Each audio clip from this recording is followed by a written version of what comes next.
There's a line that pops up in a lot of the Batman stories, whether it's movies or books or comics, about his origin. The reason why Bruce Wayne decided to dress up like a bat, which seems a little bit ridiculous, but his reasoning was, he says, that criminals are a superstitious and cowardly lot. And so, since crime takes place at night, he wanted to become something that instilled fear in a superstitious and cowardly group of people.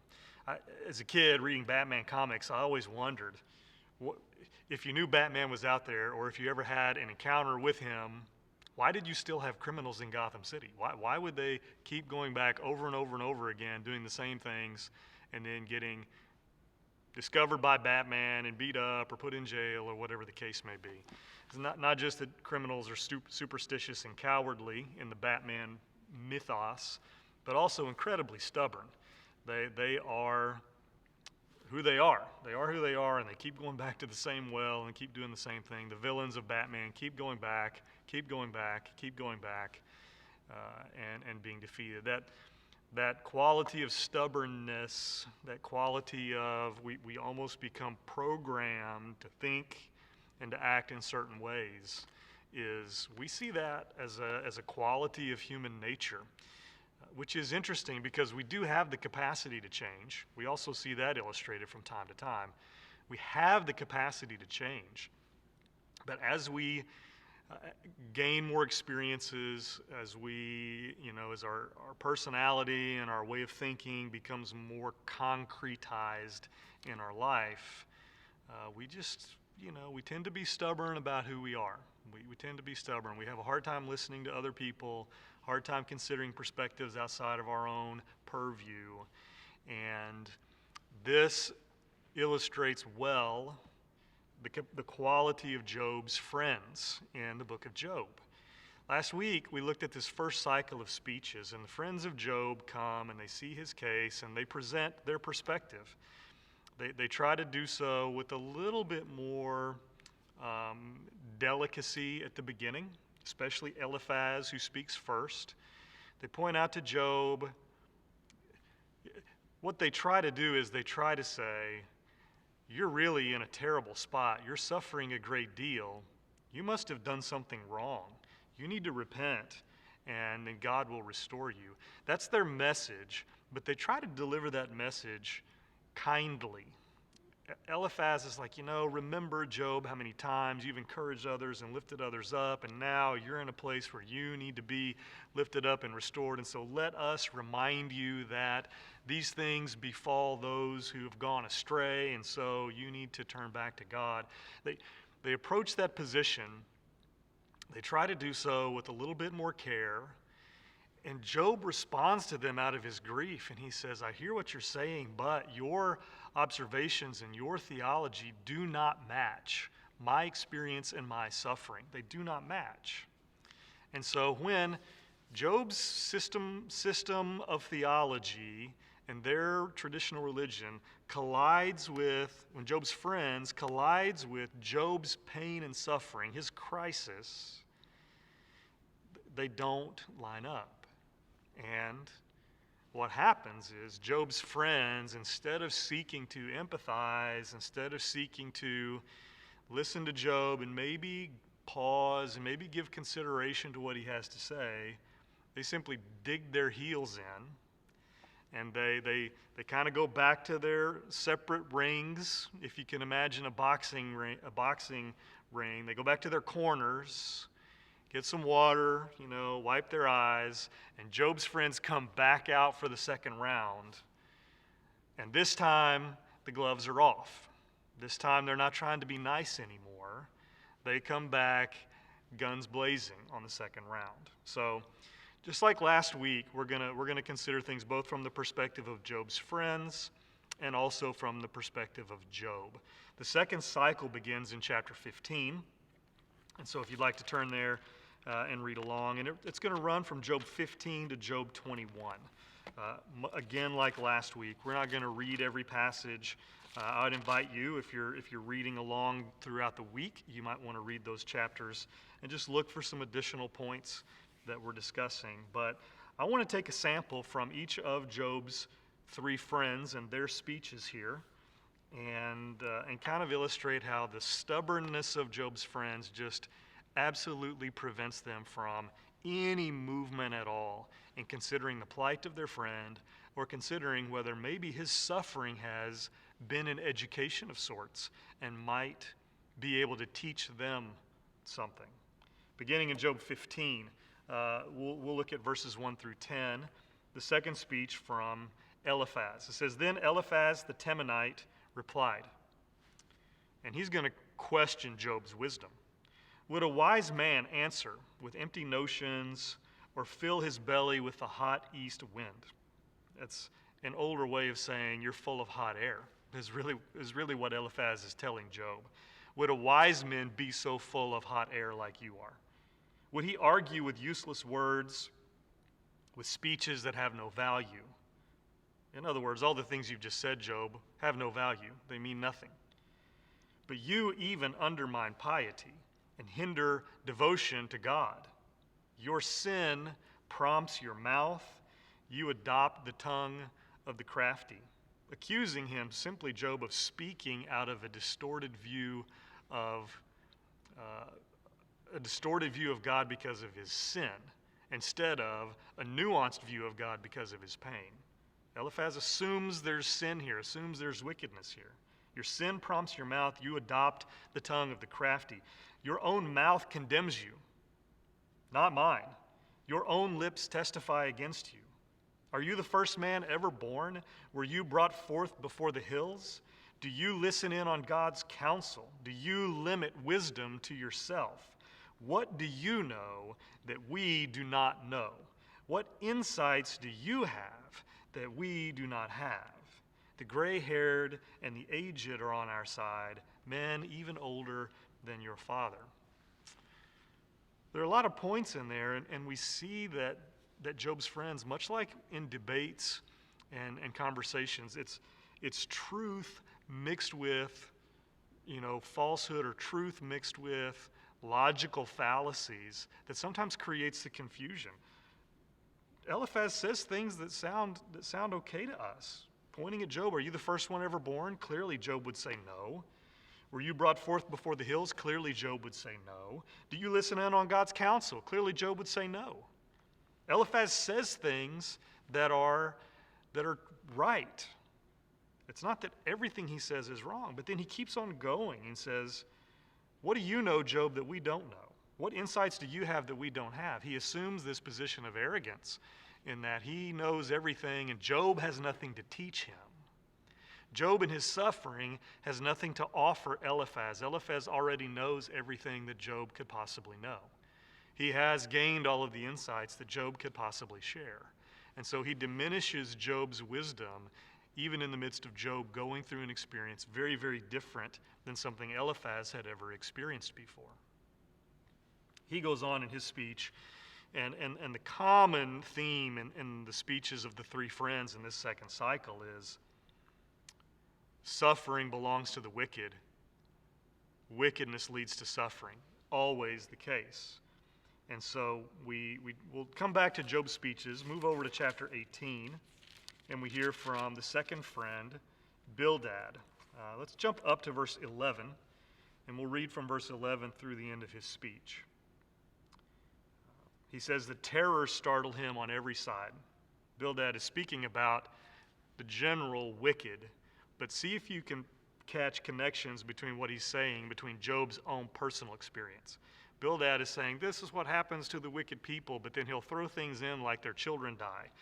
The light in their tents go out, that they lose their possessions. He's talking in generalities, but in a very side-handed way, pointing at Job's personal experience.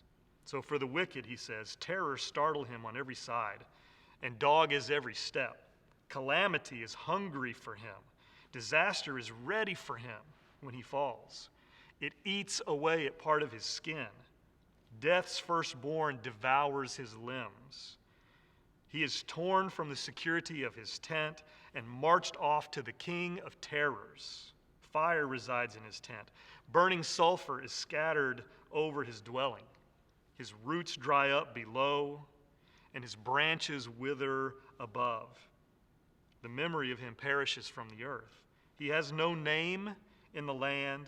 He is driven from light into darkness and is banished from the world. He has no offspring or descendants among his people, no survivor where once he lived. Men as far as the west are appalled at his fate. Men of the east are seized with horror. Surely such is the dwelling of an evil man. Such is the place of one who knows not God. Now look, Bildad doesn't come out and directly say, Job, look at all these things that have happened to you. You're wicked. You've done wrong. You don't know what you're talking about. You don't know God. He doesn't come out and say that. It's poetry after all. But he says, calamity, death, eats away at your skin and devours your limbs. Job was suffering from physical maladies. He says that he has no offspring or descendants among his people. Job's children had died. It says that he's torn from his tent. His possessions are taken away from him. And then he wraps up by saying, surely this is the dwelling of an evil man. Such is the place of one who does not know God. It's very apparent what Bildad is claiming and how he's accusing Job in the midst of his suffering. The third friend, chapter 20, Zophar, does much more the same. Just 3 verses near the end, verse 27. He says, the heavens, one who is like this, who's suffering like this, or who lives in wickedness, but maybe we see them thriving now. He says, the heavens will expose their guilt. The earth will rise up against them. A flood will carry off their house, rushing waters on the day of God's wrath. Such is the fate God allots the wicked, the heritage appointed for them by God. Like I said earlier, the friends come out of their corner for round 2, and the gloves are off. They're not trying to be kind and nice. They have taken offense at Job's suffering and Job's description of his plight and Job's theology in the midst of his suffering. His friends have taken offense at that, and so they come out and just clobber him.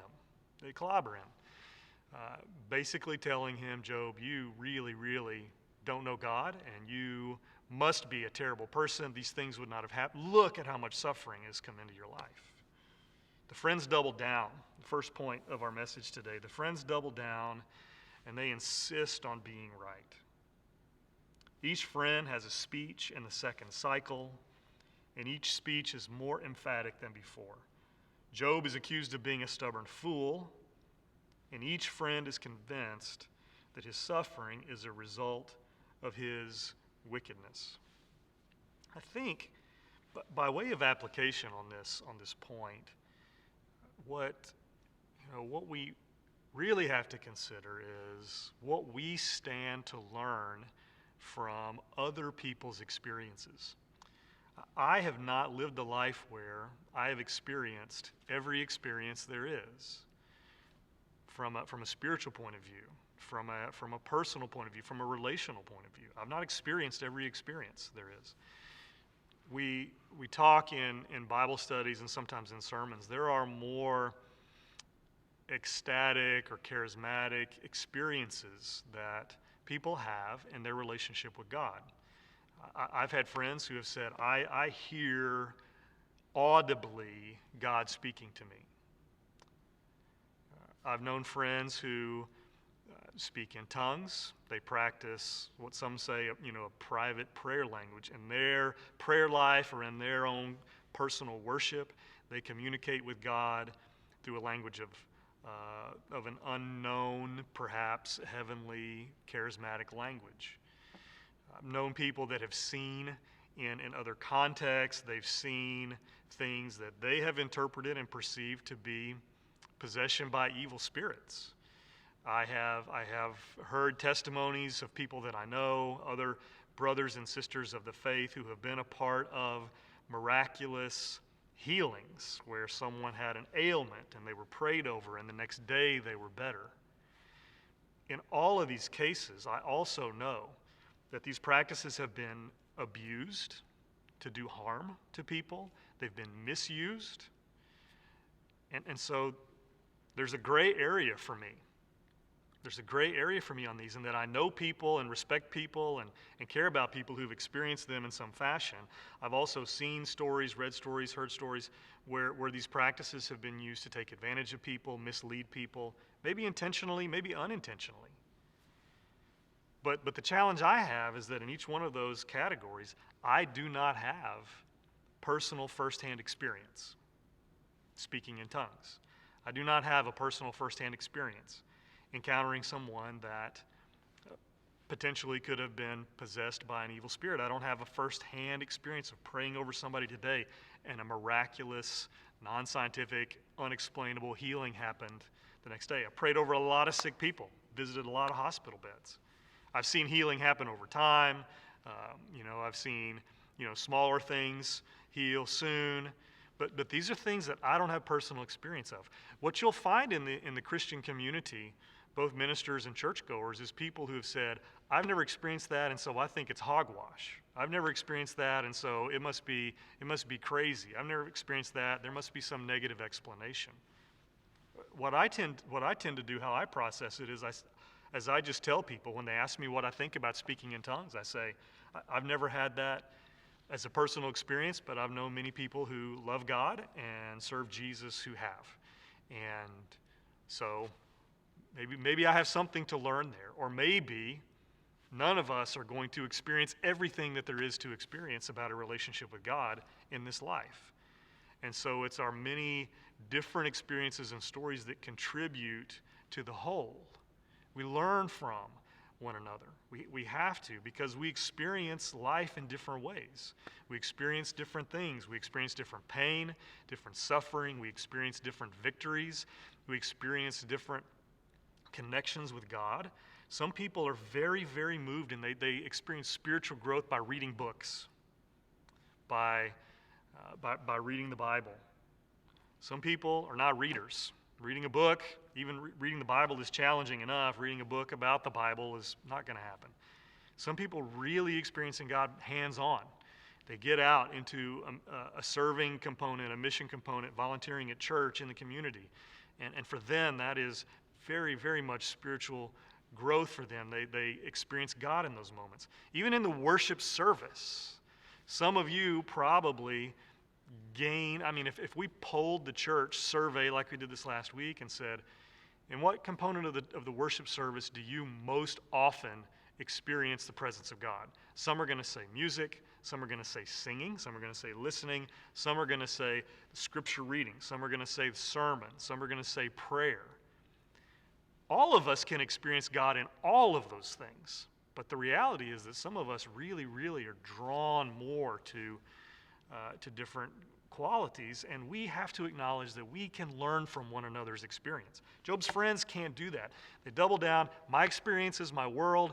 Everything that I know is everything that everyone should know. I have nothing to learn from you. There's no insights you have that you can share with me. And that's a dangerous, dangerous place to be. We see them doubling down, accusing and blaming, and insisting that their perspective is right, that their perspective and their opinion and their experiences are the only right. And so Job, as he did before, comes back. They come out swinging. Job does the same. So first point, the friends double down and insist on being right. The point of application is they were so stubborn they felt like they had nothing to learn from their friend who was suffering. And we need to be careful we don't adopt the same attitude. Eliphaz had the first speech. Job responds in Job 16. As with the first cycle, he replies to each of the friends in turn. Job 16, then Job replied, I've heard many things like these. Miserable comforters are you all. Will your long-winded speeches never end? What ails you that you keep on arguing? I also could speak like you if you were in my place. He says, if our roles were reversed, I could do the same. I could make fine speeches against you and shake my head at you, maybe wag my finger at you. But my mouth would encourage you. Comfort from my lips would bring you relief. He says, you don't know what it's like to be in my position because you've never been in my position. And then he turns his attention to speak to God. Jump up to verse 15 through 21. Job talking about his grief. He says, I have sewn sackcloth over my skin and buried my brow in the dust. My face is red with weeping. Deep shadows ring my eyes. Yet my hands have been free of violence, and my prayer is pure. O earth, he cries out, do not cover my blood. May my cry never be laid to rest. Listen to this. Even now, my witness is in heaven. My advocate is on high. My intercessor is my friend. As my eyes pour out tears to God, on behalf of a man, he pleads with God as a man pleads for his friend. If you remember last week, Job wants to take God to court. He wants to put God on trial to account for what's happening to him. He was fearful. He felt like he couldn't do so because how do you put the judge and the one who is sovereign and all-powerful and all-wise, how do you put him on trial? But in the end, Job says, I will carry my complaint to him anyways. I will speak my cry to God. And here in chapter 16, Job seems to have found a witness who will testify on his behalf. O earth, do not cover my blood. May my cry never be laid to rest. Even now my witness is in heaven. My advocate is on high. My intercessor is my friend as my eyes pour out tears to God. But it's left vague. Who is he talking about? Has he found an arbitrator? Has he found a witness that will defend him? Has he found somebody that will stand between him and God? He says, I have. I found a witness. I found an advocate. I found an intercessor. Right now, my witness is in heaven. But he doesn't say who it is. It's clearly not one of his three friends. Could it be an angel? Could it be the earth itself? Is he asking nature, creation, to advocate on his behalf? Or is he speaking about somebody else? Let's go over to the next speech, chapter 19. After Bildad's speech, we saw that was very, very strong and very accusatory. Job again begins directing language to his friend and then turns to God. Verse 1, he says, Then Job replied, How long will you torment me and crush me with your words? 10 times now you have reproached me. Shamelessly you attack me. If it is true that I have gone astray, my error remains my concern alone.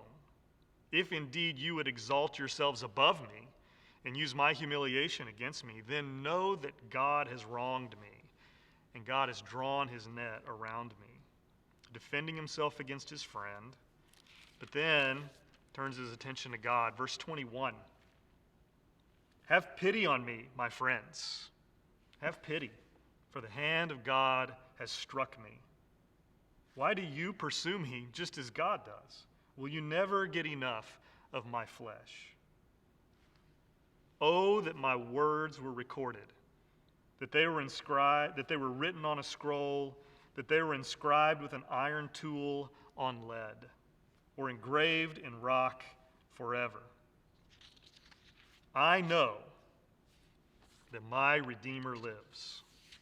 I know that my Redeemer lives. If you're familiar with the book of Ruth, the wording, the language here is my kinsman redeemer, the one in his family that would come and defend him and pick him up and restore him.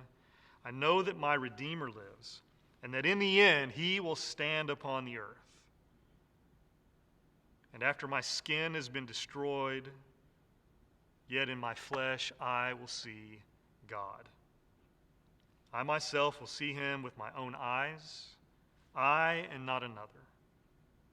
How my heart yearns within me. If you say how we will hound him, since the root of the trouble lies in him, you should fear the sword yourselves, for wrath will bring punishment by the sword, and then you will know that there is judgment. God has drawn his net around me. God has wronged me. Yet, I know that my Redeemer lives. I know that he will stand on the earth, and I know that my eyes will see God. There are challenging interpretations to be made here. It's poetry. Job is grieving. Sometimes Job's own speech seems to contradict itself. We're reading Job's friends. That's a mixture of truth and a mixture of falsehood. Interpretation is challenging in the book of Job. But if you read what Job said, I know that my intercessor is in heaven, my witness is there, I have an arbiter. And then you come here to his next speech, the next friend, and he says, I know that my Redeemer lives, and he will stand on the earth, and I will see God with my own two eyes. There are lots of interpretations here, but it seems like what Job is doing is he's stating that he believes God is his Redeemer, that God is his witness. The one who will testify on Job's behalf is the same one he believes has acted wrongly against Job. The judge who will judge Job is also the witness who will testify on his behalf, who will defend him, that will arbitrate, that God will arbitrate between Job and God himself. It doesn't seem to mesh. It doesn't seem to go well. The second point, and where we pull from Job's his development of his thinking through his trials here, Job places his trust in the same God whom he believes is responsible for his suffering. Truly, this is a picture of faith. Job hasn't received answers. He's still suffering, and he still believes that God has wronged him. But even in that moment, he believes that God is his only hope. God may be his accuser, but he is also the witness who can testify on his behalf. It's a really strong picture. The picture of Job's faith. God has wronged me. God needs to account for this. But I still trust in God. Maybe I'm wrong. Maybe I don't see everything the way God does. Maybe I don't know. Listen, in our own suffering, where we find God and what God's role is, whether the suffering is global, whether the suffering is regional, whether it's personal, we may not get the answer. You go back to Job 1, and we have this dialogue between Job and the accuser. And between God and the accuser. And the accuser says, Job just loves you because you're good to him, because you take care of him. And God says, no, I don't. He said, Job is a righteous man. He loves me, for who I am. And so they craft this little heavenly wager, which is a problem. It should be a problem for us. Job never finds out about that. At the end of Job, God doesn't say, okay, Job, here, let me explain to you what was happening. God doesn't come and say, okay, Job, let me explain. This is a story that's going to go down in Scripture that's going to be told for centuries and centuries and centuries, that's going to serve to help millions of people walk through their own trials and suffering and making sense of me in the midst of their pain. Job never finds out any of that. Never finds out any of that. God doesn't give him an answer. God will restore him, but that's not a guarantee. That doesn't make all of this better. Job chooses to place his trust in God. Consider the second point a little bit more. This dual nature of God as judge and redeemer may feel contradictory in the book of Job, but if you consider this in the light of the New Testament revelation where Jesus comes and he becomes the great high priest, he becomes our sacrificial lamb, we can see how the dual roles of God does indeed make complete sense. Whether God is our oppressor, whether God is our disciplinarian, whether God is letting sin take its course, letting consequences of human action play out, whatever God's role is in how we got here, we can be confident that our Redeemer lives, that we can and should place our hope in him, that he will set foot on the earth. He did it after Job, and we believe that he will do it again, that he is our hope. I really like the contrast of Job and God, and Job feeling like God is my enemy. He's my enemy. He has done this to me, and I want to put him on trial, and I want him to answer for his crimes. We are enemies here.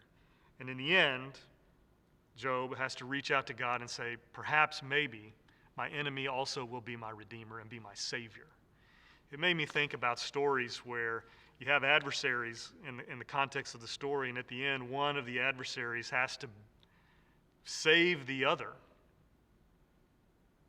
The bad guy has to save the good guy has to save the bad guy, or simply people at odds with one another have to rescue, one has to rescue the other. It's a contrast. And we were thinking about what a good case would be. Watch this little video clip from one of the Lego movies and see if you see the same tension in place. Right, Babs. We need to stick together. Literally.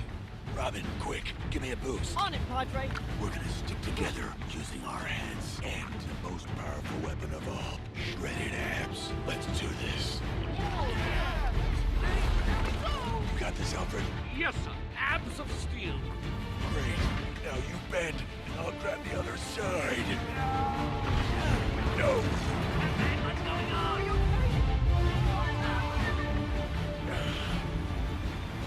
Joker, please help us. No, I'm not gonna help you. At least, if this city is destroyed, I'll die knowing I'm your greatest enemy. I'm gonna have to die to know it. Shut up, Joker. If there's no Gotham, then I'll never get to fight you again. What? You're the reason why I get up at 4 o'clock in the afternoon and pump iron until my chest is positively sick. You're the reason I've given up a life spent with Russian ballerinas and lady activewear models. And if it wasn't for you, I never would have learned how connected I am with all these people. And you.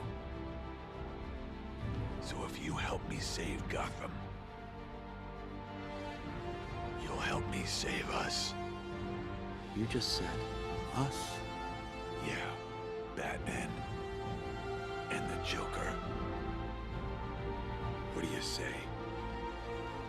You had me at shut up. How are your abs, bro? Too much flab, not enough ab. Why? Because I need you to crunch them.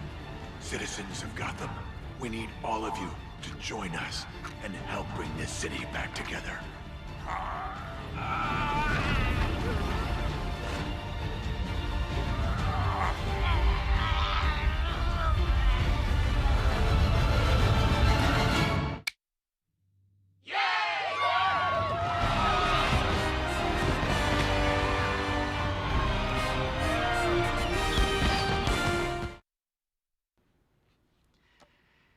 Throughout the whole movie and throughout their whole story, Batman and the Joker are mortal enemies. And that's the Lego Batman movie is not the only time, and maybe not the only one you can think of, where Batman saves the Joker, where redemption comes through one's mortal enemy. Job, not knowing whether God will save him or not, says, he may be my opponent, but he is the only one that can save me. And so he reaches out to him for help. And I hope that maybe that would give you some hope and some encouragement, regardless whatever our current situation, the challenges that's created for you, or other crises, sufferings in your own life will cause you to reach out to God. A couple of thoughts for response as we wrap up our message for today. First of all, going back to Job's friends, has stubbornness kept you from learning new truths about God, new truths about yourself, or new truths about how to help others? Stubbornness. Can you learn from other people's experiences, even if they're experiences that you have not shared? This doesn't mean that everybody's experiences and process of them is right.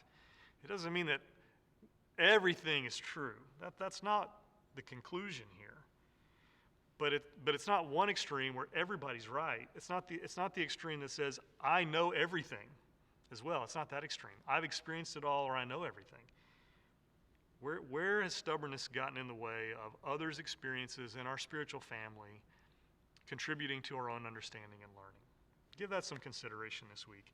And then from Job's perspective, in the midst of your own trials or your own anger at God, remember Job's wife? After the first round of Job's suffering, Job's wife said, you should curse God and die. And there are a lot of people, when they experience suffering, they do that very thing.